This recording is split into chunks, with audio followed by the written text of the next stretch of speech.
let's share a little bit, right, about your childhood and how it was like growing up with a father who was a consummate collector. You told me that he collects everything.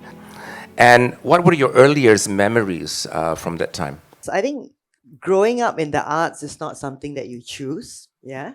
So my father was very passionate. I think my earliest memories of art wasn't actually too good because he used to take me to galleries to visit artists as a young kid, right? So I think as a young child, you can imagine your interest in the arts is not really there. I mean, you have your own interests as a teenager, right? It's not you don't want to go to art exhibitions and all, right? So I, on hindsight, I met a lot of the artists that he had collected. Nick Zainal, Zulkifli Buyong, Tan Chungi. I think Syed Tajuddin as well. I'd met, But to me, all this was just artists and people I did not know, right? I don't think I could have changed all that. Yeah, so I actually left the sort of art world, and he did his thing. He continued collecting. Whether it was in Malaysia, then I think when he goes on his postings, one being Vietnam, he still continued to collect.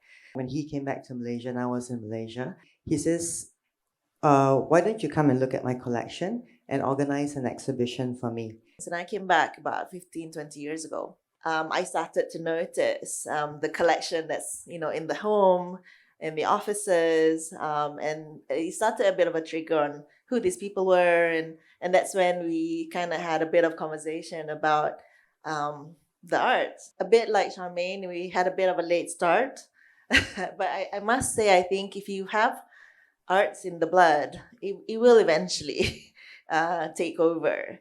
And you will be thrown into the world, and I think it's been a blessing sometimes, and it's always a journey. So I think we're on our own journey now. Our parents have done their bit, and I think it's now for us to kind of see where we're gonna take it next. Take it next, right? And of course, similar to Charmaine, Sasha as well attended a lot of exhibitions, his own exhibitions, group shows, and that's where I had the opportunity to meet a lot of the artists, his contemporaries like Syed Ahmad Jamal, Khalil, Ibrahim, many of his students, Anwar Rashid, etc.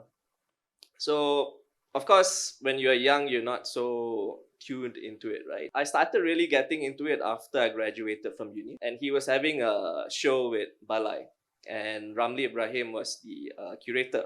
So I told him, why not I help you? So I was the assistant curator at the moment, at that time for Ramli. So that's where I really understood about lighting, presentations, how you hang up paintings by the thematic themes, etc. So that's the start of it. You know, for someone who also buys art, the fun is the buying, isn't it? Not in this very laborious documenting and so on and so forth. How do you manage it? What's the discipline? How do you keep going? Like I say, it's a legacy. It's a legacy that's been passed on to you, so you can't. For me, I can't turn my back on it, right? Okay. But I think what my dad had already started doing was managing his collection in a sense. One of his first biggest loan was actually to his Vietnam War work.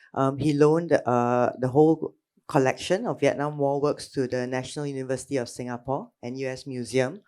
And I think there are about 1,200 works there, right? But I think he had the foresight to say that someone has to make sense of this body of work that he collected, right? I'll backtrack a bit. I think how my dad collected is he collected like a historian. He loved history, right? So if he fixated on an artist or a topic, he would go all in terms of collecting what he could find. So he approached the NUS Museum and say, would you want to take this on loan? And for academic purposes, yeah. So what NUS did, took it, documented it, archived it, and it's been with them for 10 years. So I think with that sort of format, that's where I sort of picked up a bit like, oh, okay, I don't necessarily have to keep everything. I don't necessarily have to sell everything at the moment.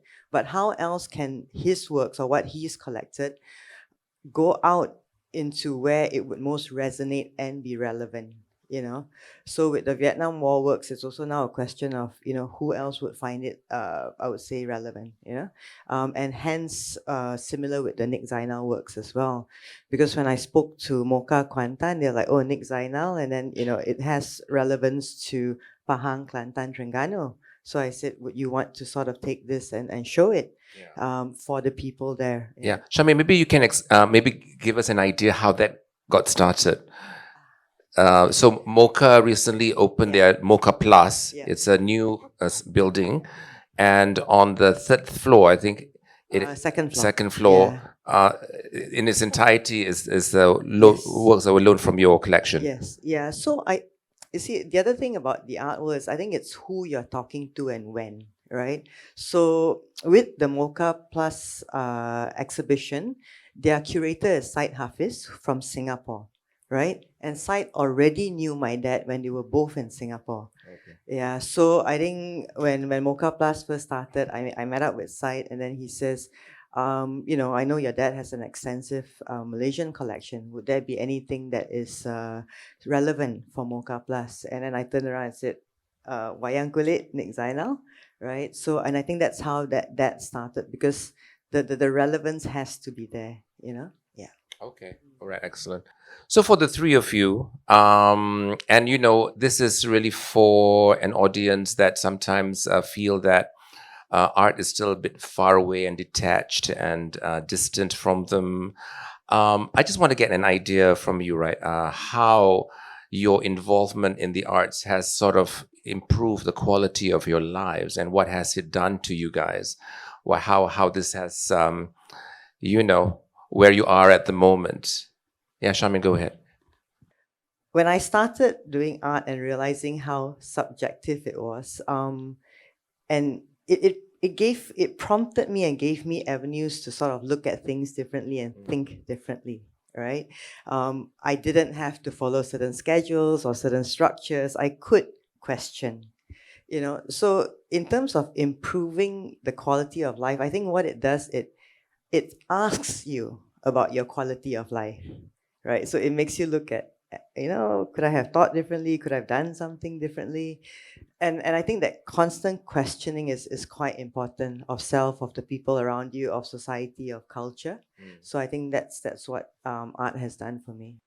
Art kind of started for me fully was when I came back, and actually the story actually kind of started with Charmaine again. I wanted to express and share like how art is literally accessible, and it is for everyone. And I wanted to give, I suppose, our young artists a platform. So I created a lifestyle festival that was a coffee and art festival. And that's actually how I met Charmaine. And so I met Charmaine, and actually my first piece of Malaysian artwork is actually from Charmaine. I bought our James Darkstar's artwork. Oh, and okay. yeah, so we've got a very long history from, I think, when we were both a bit starting out then, right? Yeah, so that's quite interesting. We've kind of come full circle, and since then, I think I'm so blessed. I feel like being in the art world has introduced me to a lot of interesting ideas, personas. I'm still learning from the art scene, and I feel like my pot's never full. So I think it has tremendously improved in terms of how I feel, free thinking, ability to express ourselves better. I think if you're in corporate, you got to have the arts in your life. Absolutely, Yeah. There are two personal questions for me. Like, how can I create a lasting legacy of my dad's body of work? Yeah. Then the second question is, what am I going to do with all these paintings? Good question. Yeah.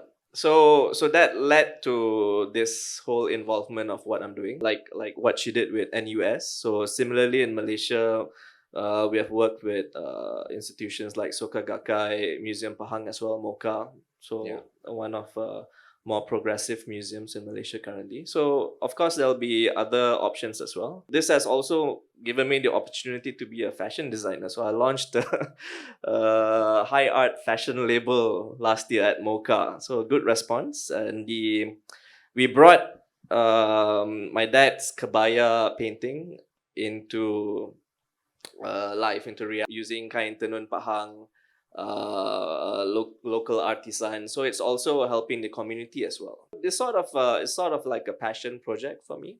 It keeps me going and gives a lot of the creative juices flowing. I guess there's just endless opportunities when it comes to creativity. It doesn't need just to be an exhibition, but how can we do something else with those paintings and artworks? Yeah. Well, I'm lucky to inherit a huge body of my father's work. So when I first started collecting, I didn't have a lot of my father's work from the 70s. So I approached a lot of the individuals, private collectors who had collected those works, and in auction. So I kind of purchased a lot of the paintings from the 70s and 80s. Oh, okay. So now I've got like a good collection from all the decades. Yeah. So the idea is to have that collection within the family, set up a private museum, etc. So we can't really rely on public institutions. That's my personal opinion, because there are a lot of artists, many artists that they need to support, no? So they can't just focus on an individual artist. So from experience, from what I've seen since a young child, a lot of the senior artists, they are forgotten later on. So a lot of their works are in private collection, hidden in storerooms. So how can we, that's the question, and how to build a lasting legacy. So there are still a lot of unanswered questions. So it's a process of how to make it happen. But learning from collectors like Farouk and Zaina as well, so opens up a lot of ideas on how this can be done.